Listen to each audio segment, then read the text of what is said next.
Welcome students. Applied physics 1 की class में chapter 5 है motion of planets and satellites, ग्रहों व उपग्रहों की गति। और इसमें जो टॉपिक्स हम कवर करेंगे, उपग्रह, सैटेलाइट, ऑर्बिटल स्पीड, उपग्रह की कक्षीय चाल and period of revolution of satellite यानी उपग्रह का परिक्रमण काल। तो आइए लेक्चर स्टार्ट करते हैं। सैटेलाइट, उपग्रह। तो सैटेलाइट क्या होते हैं? सैटेलाइट्स आर दोज नेचुरल और artificial celestial bodies that revolve around planets due to its gravitational force, that is planets gravitational force are known as satellite. वे प्राकृतिक या कृत्रिम आकाशीय पिंड जो ग्रहों की परिक्रमा उस ग्रह के गुरुत्वाकर्षण बल के कारण करते हैं, उपग्रह कहलाते हैं। तो ऐसी वस्तुएं चाहे नेचुरल हो या आर्टिफिशियल यानी प्राकृतिक या कृत्रिम हो, वो जो ग्रहों के चक्कर लगाते हैं यानी ग्रहों के चारों ओर घूमते हैं ग्रह के गुरुत्वाकर्षण के कारण, तो वो वस्तुएं कहलाती हैं उपग्रह यानी सैटेलाइट। ये satellites are of two types. उपग्रह दो प्रकार के होते हैं। नेचुरल सैटेलाइट्स, प्राकृतिक उपग्रह। तो प्राकृतिक उपग्रह made by nature such as moon, प्रकृति द्वारा निर्मित उपग्रह प्राकृतिक उपग्रह कहलाते हैं, जैसे चंद्रमा। तो पृथ्वी का एकमात्र नेचुरल सैटेलाइट चंद्रमा, जो कि मून के नाम से जाना जाता है। नेक्स्ट, आर्टिफिशियल सैटेलाइट, कृत्रिम उपग्रह। Man made satellites are known as artificial satellites, यानी मनुष्यों द्वारा निर्मित उपग्रह कृत्रिम उपग्रह कहलाते हैं। तो नेचर द्वारा यानी प्रकृति द्वारा निर्मित नेचुरल सैटेलाइट और मनुष्यों द्वारा आर्टिफिशियल सैटेलाइट कृत्रिम उपग्रह। कृत्रिम उपग्रह के example Aryabhata, INSAT 1B, INSAT 2B और एजुसैट। तो ये सभी हमारे क्या हैं? इसरो द्वारा निर्मित आर्टिफिशियल यानी कृत्रिम उपग्रह हैं। जबकि मून नेचुरल सैटेलाइट यानी प्राकृतिक उपग्रह है। तो मून जब सोलर सिस्टम बना था तो मून नहीं था, अर्थ जो रिवॉल्व कर रही थी सन के अराउंड, अर्थ के ऑर्बिट में एक छोटा सा प्लैनेट आ गया था थिया, जिसको हाइपोथेटिकल प्लैनेट कहते हैं। तो वो प्लैनेट से जब अर्थ की टक्कर हुई तो उस टक्कर के फलस्वरूप उस थिया प्लैनेट की अर्थ से टक्कर हुई। तो टक्कर के बाद कुछ पृथ्वी का और मास उस प्लैनेट के साथ जाके कुछ दूरी पर वो पृथ्वी का चक्कर लगाने लगा, और इस तरह से हमारे जो नेचुरल सैटेलाइट है यानी प्राकृतिक उपग्रह चंद्रमा का निर्माण हुआ। तो अब हम ऑर्बिटल स्पीड ऑफ सैटेलाइट, उपग्रह की कक्षीय चाल, इसको देखते हैं। जब हम इस उपग्रह की कक्षीय चाल को VO से लिखते हैं, ओ शब्द हमारा ऑर्बिटल से लिया गया है, ओ अक्षर। तो VO यानी ऑर्बिटल स्पीड के नाम से जाना जाता है उपग्रह की कक्षीय चाल। ये जो VO है, ये इसका हम डेरिवेशन करेंगे, इसका फार्मूला डेराइव करेंगे। और इसकी जो डायरेक्शन है, ये हमारा कोई भी प्लैनेट हो गया जिसका मास कैपिटल M है, ग्रह, और इसकी त्रिज्या कैपिटल R है, और ग्रह के केंद्र से एक, तो ग्रह के सेंटर से R+H दूरी पर एक M मास का उपग्रह यानी सैटेलाइट ये चक्कर लगा रहा है सर्कुलर पाथ में। तो इसकी जो टेंजेंट होगी इस सर्कुलर पाथ पर, टेंजेंट यानी स्पर्श रेखा, वही ऑर्बिटल स्पीड की डायरेक्शन होगी। और ये प्लैनेट, ये सैटेलाइट जो है वो हमेशा इस ऑर्बिट में चक्कर लगाता रहेगा। तो इसकी ऑर्बिटल स्पीड क्या होगी, इसके लिए फार्मूला डिराइव करेंगे। Let a satellite of mass M be revolving in circular orbit of radius r equal to capital R+H around the planet of mass capital M whose radius is r and center is O with orbital speed VO at distance h from its surface। तो हम इतना describe करेंगे। माना M द्रव्यमान का ग्रह जिसकी त्रिज्या r है और केंद्र O है। तो M द्रव्यमान का ग्रह है जिसकी त्रिज्या r है और सेंटर O है, की सतह से, ये ग्रह की सतह हो गई, सतह से h ऊंचाई पर यानी h दूरी पर m द्रव्यमान का एक उपग्रह, स्मॉल m द्रव्यमान का उपग्रह यहाँ पर है, वो इस ऑर्बिट में चक्कर लगा रहा है कक्षीय वेग v0 से ग्रह के चारों ओर चक्कर लगा रहा है। तो इसकी जो त्रिज्या होगी सर्कुलर पाथ की वो कैपिटल R प्लस H इसके बराबर होगी। तो ये ग्रह के चारों ओर वृत्ताकार पथ पर, जिसकी त्रिज्या R प्लस H है, के पथ पर परिक्रमा कर रहा है। अब इस परिक्रमा के दौरान क्या होगा? Gravitational force exerted by planet, gravitational force exerted by planet on satellite F equal to G capital M small m upon R square only will provide centripetal force mvo square upon r which is required to satellite to move on circular path around the planet.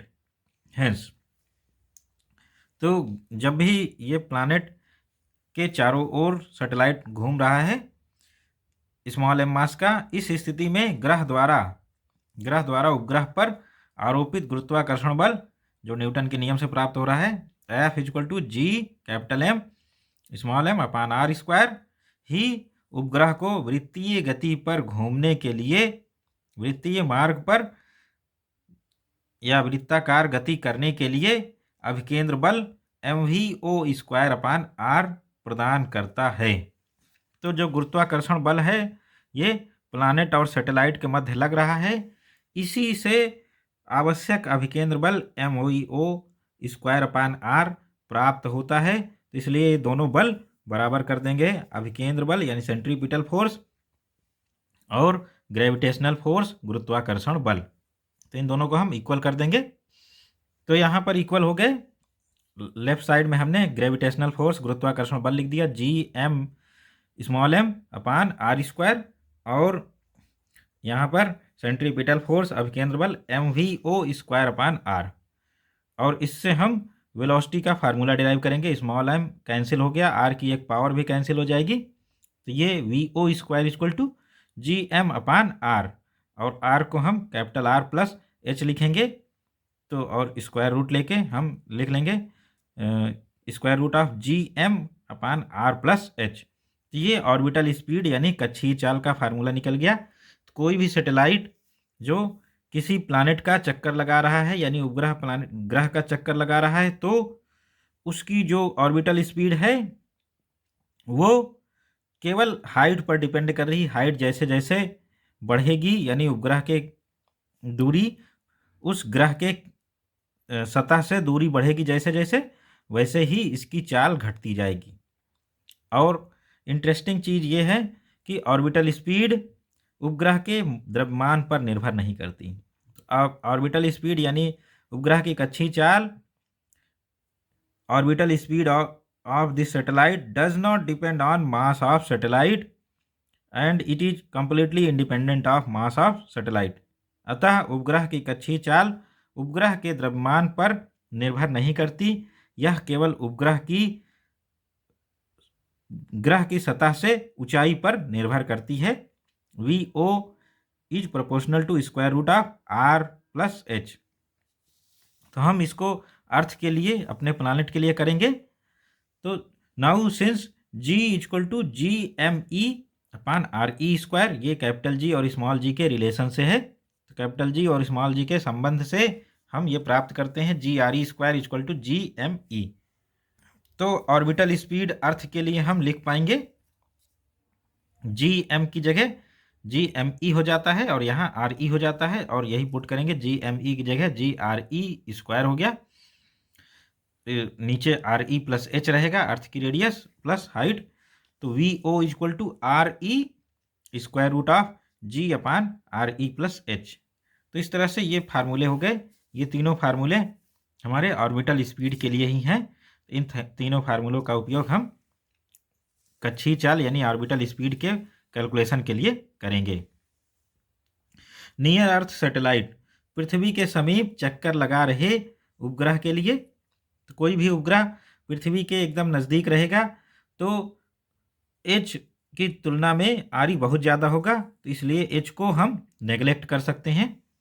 तो VO maximum क्या प्राप्त कर सकते हैं? Maximum orbital speed h की value हम neglect कर देंगे। तो यहाँ पर देख रहे हैं इस वाले फार्मूले में h की वैल्यू नेगलेक्ट करेंगे तो RE की एक पावर कैंसिल होगी और GRE इसका स्क्वायर रूट, यही VO मैक्सिमम है। G की वैल्यू 9.8 मीटर पर सेकंड स्क्वायर और RE 6400 किलोमीटर यानी 6.4 इंटू 10⁶ मीटर। और जब इसको रख के हम सॉल्व करेंगे इस तरह से तो ये 7.98 इंटू 10⁻³ मीटर पर सेकंड यानी लगभग 8 किलोमीटर पर सेकंड, 8 किलोमीटर पर सेकंड पृथ्वी के नज़दीक स्पीड होगी। तो सब लोग ये ध्यान देंगे, ये पर सेकंड स्पीड है तो आवर नहीं है, तो किलोमीटर पर सेकंड है। 8 किलोमीटर उपग्रह को 1 सेकंड में चलना है अगर पृथ्वी के नज़दीक परिक्रमा करना है, नहीं तो फिर वो उपग्रह इससे कम स्पीड पर उस ऑर्बिट में चक्कर नहीं लगा पाएगा और वो नीचे गिर जाएगा पृथ्वी के गुरुत्वाकर्षण के कारण। अब यहाँ पर जो ऑर्बिटल स्पीड के फार्मूले हमने देखे, ये इक्वेशन 1 किसी भी जनरल प्लैनेट के लिए है। अगर दोनों में हम ME और RE लगा दें तो अर्थ के लिए हो जाता है, और इसी तरह से ये अर्थ के लिए है, हमने ये फार्मूला डिराइव किया है। और हम जो कैलकुलेशन कर रहे हैं ये भी पृथ्वी के नज़दीक स्थित उपग्रह के लिए ही ये फार्मूला हमने कैलकुलेशन किया गया है। तो ये ऑर्बिटल स्पीड हो गई, जो कि कोई भी सैटेलाइट उस ऑर्बिट में रहना चाहेगा पृथ्वी के चारों ओर तो उसको इतनी स्पीड से यानी इतनी वेलोसिटी से चक्कर लगाना पड़ेगा। और जैसे जैसे ऊंचाई बढ़ती जाएगी तो h का मान बढ़ने के कारण ऑर्बिटल स्पीड घटती चली जाएगी। तो पृथ्वी के नज़दीक सबसे ज़्यादा ऑर्बिटल स्पीड होती है और पृथ्वी से जैसे जैसे उपग्रह की दूरी बढ़ती जाएगी, ऊंचाई बढ़ती जाएगी और उसकी ऑर्बिटल स्पीड घटती चली जाएगी। तो ये ऑर्बिटल स्पीड हो गई। अब हम दूसरा टर्म डिराइव करेंगे, period of revolution of satellite, उपग्रह का परिक्रमण काल, जिसको हम कैपिटल T से लिखते हैं। तो पीरियड ऑफ सैटेलाइट यानी पीरियड ऑफ रिवोल्यूशन, इसको हम टाइम पीरियड भी कह सकते हैं। तो उपग्रह का परिक्रमण काल, तो उपग्रह एक चक्कर लगाने में जो समय लेता है पृथ्वी के चारों ओर, उपग्रह एक चक्कर लगाने में जो समय लेगा वो उपग्रह का परिक्रमण काल यानी पीरियड ऑफ रिवोल्यूशन कहलाता है।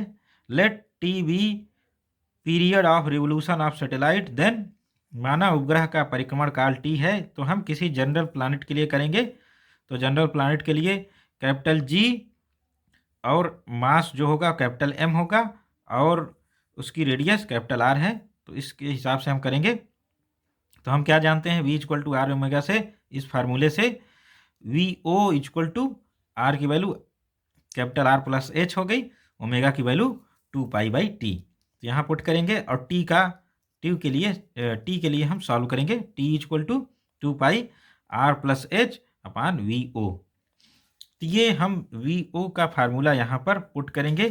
तो VO की वैल्यू पुट करने पर क्या मिलेगा हमें, √GM/R + H, ये वैल्यू पुट करेंगे और फिर देखते हैं R + H की यहाँ पावर 1 है, यहाँ पावर हाफ है, तो ये ऊपर जाके ऐड हो जाएगी तो पावर 3/2 हो गया और यहाँ GM की पावर हाफ है। तो हम √RE + H³ ये लिख पाएंगे। यही टाइम पीरियड या पीरियड ऑफ रिवोल्यूशन का फार्मूला आएगा। तो ये आ गया T = 2π √R + H³ GM। अब हम किसी जनरल प्लैनेट के लिए GM की वैल्यू क्या रखेंगे, GR², जहाँ ये R उस जो प्लैनेट है उसका रेडियस है, उसकी त्रिज्या। तो हम दूसरा फार्मूला डिराइव कर सकते हैं, T = 2π √RE + H³/GR²। तो ये दोनों फार्मूले, इनसे हम टाइम पीरियड यानी पीरियड ऑफ रिवोल्यूशन, उपग्रह का परिक्रमण काल कैलकुलेट करते हैं। अगेन हम कंक्लूड करेंगे from above equation, it is clear that period of revolution of satellite increases on increasing height from planet surface. अतः समीकरण से स्पष्ट है कि उपग्रह का परिक्रमण काल T उपग्रह की सतह, ग्रह की सतह से ऊंचाई बढ़ाने पर बढ़ता है। तो ऊंचाई जैसे जैसे बढ़ेगी तो H के प्रोपोर्शनल है ये। तो ऊंचाई जैसे जैसे बढ़ेगी टी का मान बढ़ता चला जाएगा। तो उपग्रह जितनी ऊंचाई पर चक्कर लगाएगा उतना ही ज़्यादा टाइम में वो चक्कर लगाएगा एक।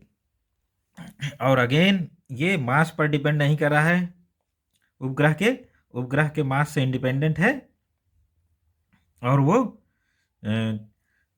जो उपग्रह चक्कर लगा रहा है उपग्रह के मास से इंडिपेंडेंट है ये टाइम, और केवल हाइट यानी ऊंचाई जितनी ज़्यादा होगी उतना ही ज़्यादा टाइम उसको एक चक्कर लगाने में लगेगा। अब हम ये कैलकुलेशन नियर अर्थ सैटेलाइट के लिए करते हैं, और वो हम केस लेंगे अर्थ का यानी पृथ्वी का।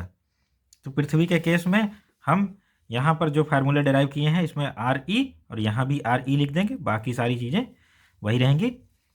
तो नियर अर्थ सैटेलाइट पृथ्वी तल के अत्यंत समीप परिक्रमा करते हुए उपग्रह के लिए क्या होगा, H is very very lesser than R E. तो एच की आर ई की तुलना में हम पृथ्वी की त्रिज्या की तुलना में एच को नेग्लेक्ट कर देंगे। तो इस तरह से ये इक्वेशन 1 मॉडिफाई हो जाएगा। T equal to 2 pi R E cube, H को नेग्लेक्ट कर दिया और हमने अर्थ के लिए लिख लिया जी आर ई स्क्वायर।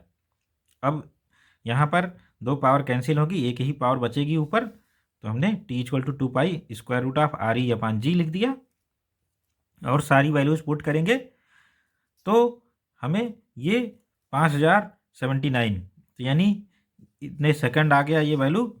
और इसको हम मिनट में जब कन्वर्ट करेंगे तो ये 84.6 मिनट ये हमारा उपग्रह का परिक्रमण काल आ गया, यानी पीरियड ऑफ रिवोल्यूशन। तो कोई भी उपग्रह जो पृथ्वी के समीप स्थित होकर चक्कर लगा रहा है पृथ्वी के एकदम नज़दीक, वो लगभग 84.6 मिनट में एक चक्कर पूरा कर लेगा। और इस तरह से उपग्रह लगभग 15-16 चक्कर दिन में लगा लेगा। अगर जैसे जैसे हाइट बढ़ती जाएगी तो ये चक्कर लगाने में लगा समय भी बढ़ता चला जाएगा, और उपग्रह इतनी ऊंचाई पर रख दिया जाए कि उसका जो एक चक्कर लगाने में लगा समय है वो 24 घंटे हो जाए।